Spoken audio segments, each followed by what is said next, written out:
I'm kind of bummed out.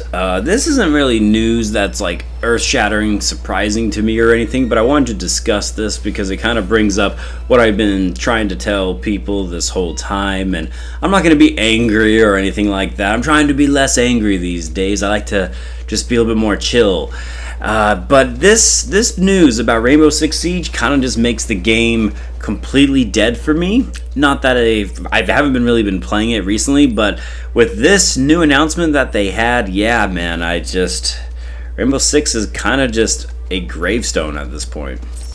So what's been happening with Rainbow Six? Well, it's quite simple. They have now officially announced a monthly subscription. You can pay $9.99 to get some perks, and this is a bummer, okay? This is just kind of a bummer for me. Like I said, I haven't played Rainbow Six Siege in well over a year. I kind of dropped out after they added a bunch of other things, because initially this game was, I believe, a $60 game. I bought it on sale a year after it came out because I didn't see it being worth $60, but my friend Ozzy, shout out to you, dude, he convinced me to give this game a shot. He said he's been having a ton of fun with it. And I have to say, man, when this game first released and I had finally decided to purchase, like I said, about a year or 6 months out from when it first launched, it was a ton of fun. He was absolutely right. As a matter of fact, it will always go down as being one of my favorite online multiplayer games, at least when it first launched. But unfortunately, Ubisoft is the creator and publisher of this game, and naturally, they slowly but surely tried to squeeze every little penny out of the consumer, and it kind of made the game less and less fun as the years went on. Between the character passes you could buy, the little customized skins you could purchase, then they added more microtransactions. If you remember, they had those packs that you could unzip. Then they added a battle pass to it, and now they're adding this monthly subscription to it in an attempt, I guess, to try to get as many of the players that are still currently playing this game, which is almost a decade old now, if I'm not mistaken. They're trying to get them to essentially pay even more money than I'm certain a lot of them have, which, depending on who you are, you could have already spent hundreds of dollars into this game easily. I mean, when they announced this, there were people that were literally booing them. The people that are devoted to this game, that still love this game, they're not even happy about this, and I'm not surprised, but that's just it. This is the type of thing that I've been saying for years now, okay? That's that cliche. If you give someone an inch, they'll take a mile, and that's the perfect cliche for this, because this definitely applies to this situation.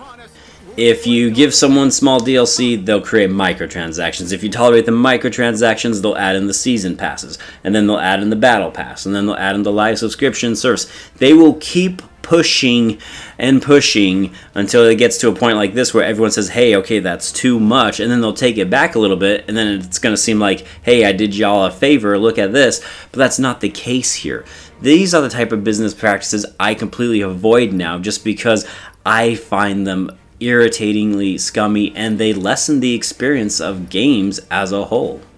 I know it seems a little bit extreme in certain cases. Take, for example, again, Like a Dragon Infinite Wealth, when I said I'm not even going to buy that game this year, and I understand where people are coming from. They don't want to not see a game like this that looks amazing and awesome get supported at all, but when they paywall New Game Plus behind the Ultimate Edition and have microtransactions in the game, I'm just not going to buy that type of game because I'm trying to make a statement and let Sega know that if you do these type of business practices, not only will I not support said business practices, but I just won't support your games going forward, because unfortunately we've gotten to the point now that just saying no to microtransactions isn't enough to stop these companies from including them in every manner possible.